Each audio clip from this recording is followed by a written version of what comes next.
రాని అతిథికి గుండె తలుపులు తెరిచి ఉంచిన మనసా ఇంద్రధనుసును ఎంత వలచిన చేతి కందదు తెలుసా నది వంటి ప్రేమలో ఎదురీత ఎందుకో కథలేని పాత్రలా కదిలేవో నేస్తమా మనసంటే తీయని అంటేనులే మాటలు రాని మనసు చేసే మౌనగారడి ఏమిటిది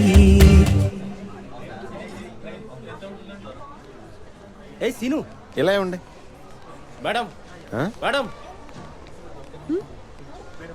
మీరు ఓకే మేడం నిశ్చితార్థం ఉంగరం కదండి. అయ్యో రింగ్ కింద పడిపోయింది.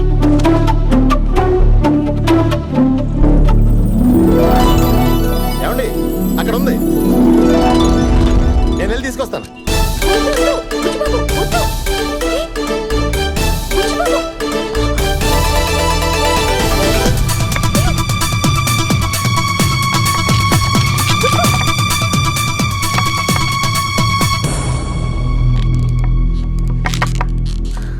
దొరికిందండి.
ఏమండి మీరు పైకి ఎందుకు వచ్చారు? జాగ్రత్త కింద పడిపోతారు. కిందకు వచ్చానా? నిజమే. మీకేం కాలేదు కదా? నాకేం కాలేదండి. ఏం కాలేదుగా? అబ్బాయి నాకేం కాలేదండి. నిజంగా? నిజంగానే నాకేమీ కాలేదండి. మీరు కూల్ అవ్వండి. అమ్మయ్యా ఎంత కంగారు పడిపోయానో తెలుసా? ఇదిగోండి మీ నిశ్చితార్థం ఉంగరం.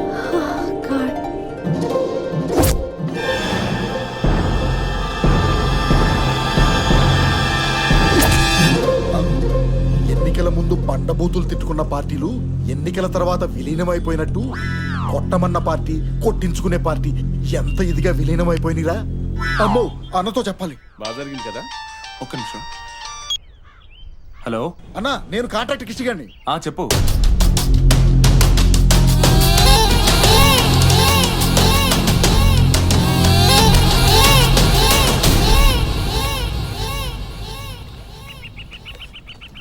ఇంత చిన్న ఉంగరం కోసం అంత రిస్క్ చేయటం అవసరమా? ఏమండి, 2 మనసులను దగ్గర చేసేది పెళ్లి కదండి. ఆ పెళ్లికి మొదటి మెట్టు నిశ్చితార్థమేగా. ఆ నిశ్చితార్థానికి గుర్తే కదండి ఈ ఉంగరం. చిన్నదంటారేంటండి?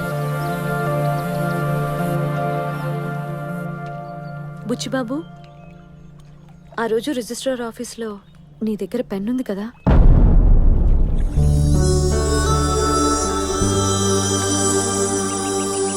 మా అమ్మా నాన్న పెళ్లి చేసుకోరా అన్నప్పుడు నాకు కాబోయే భార్య ఇలా ఉంటే బాగుంటుందని ఓ రూపం ఊహించుకున్నానండి. అచ్చం అలాగే నా మొదటి పెళ్లి చూపుల్లో మీరు నాకు కనిపించారు. మిమ్మల్ని చూడగానే లవ్లో పడిపోయానండి. మీరు అద్దంలో నీ మొహం చూసుకోలేదా అని అడిగారు చూసారా? అప్పటికి కానీ అర్థం కాలేదండి, అందంగా ఉన్నోడికి మాత్రమే ప్రేమించే అర్హత ఉందని. అప్పుడే నా మనసుకు సర్ది చెప్పుకున్నానండి. కానీ మళ్ళీ మీరు కేరళ పెళ్ళిలో కలిశారు చూసారా? తెగిపోయిన గాలిపటం మళ్ళీ తన చేతికే దొరికితే చిన్నపిల్లోడు ఎంత ఆనందపడతాడో అంత ఆనందపడిపోయానండి బాబు. నా పిచ్చి కానీ పెన్ లేకపోతే పెళ్ళి ఆగిపోతుందా చెప్పండి? ఇప్పుడు ఆలోచిస్తుంటే నవ్వు వస్తుందండి. ఏదేమైతేనే అంతా మంచి జరిగిందండి. పదండి.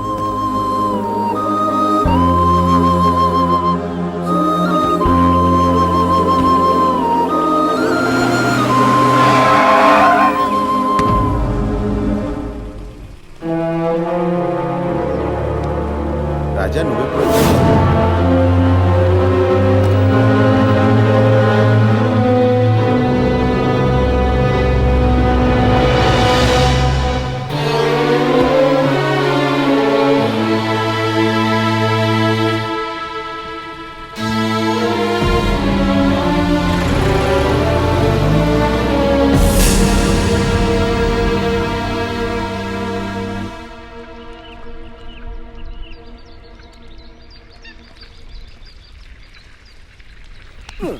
కొంచెం తప్పండి. పోరా పోరా పోరా. ఈ బుచ్చుబాబాయ్ అప్పుడు పెళ్లి చూపులకు వచ్చిన వాడని నాకెందుకు చెప్పలేదు?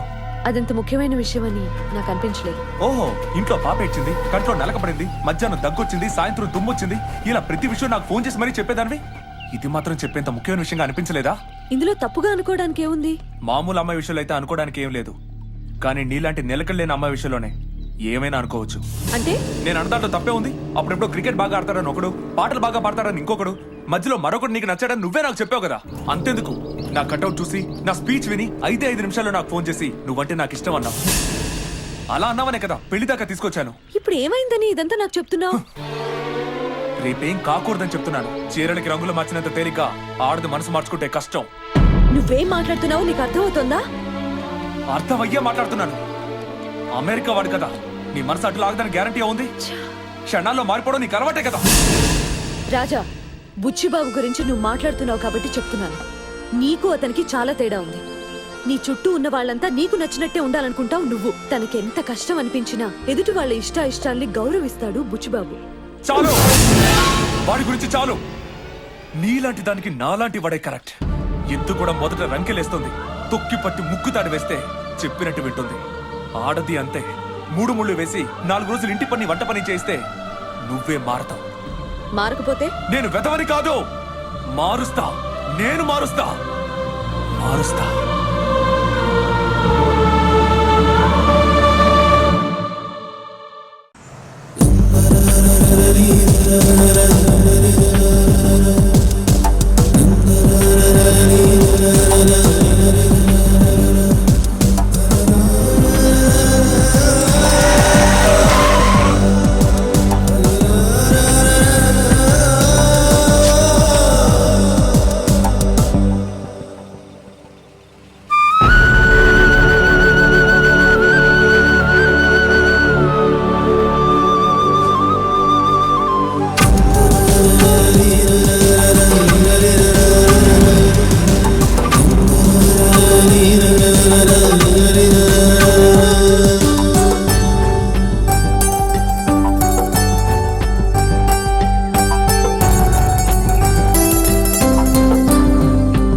ఏంటమ్మా?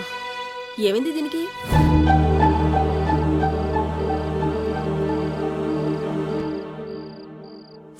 అంజు,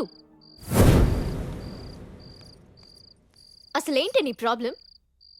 ఇంట్లో అందరూ నీ ఇష్ట ప్రకారమే ఉంటున్నారు కదా. నువ్వు అనుకున్న వాడినే పెళ్లి చేసుకోబోతున్నావు. ఇంకా దేనికి చిరాకు? ఓహో, ఏ గొడవ లేకుండా ప్రశాంతంగా పెళ్లి జరిగిపోతుంది, లేచిపోయి పెళ్లి చేసుకుంటేనే థ్రిల్ అనుకుంటున్నావా? అసలు ఎవరి మీద నీ కోపం? అది కాదు. Just shut up Anju. అసలు ఎప్పుడు ఎలా ఉంటావో నీకే తెలీదు. నీలాంటి దానికోసం మా హనీమూన్ కూడా మానుకొని వచ్చాను చూడు. మేమే పిచ్చోళ్ళం. అంజు, మేము ఈ రోజే బయలుదేరుతున్నాం. పావని, ఒక్క నిమిషం.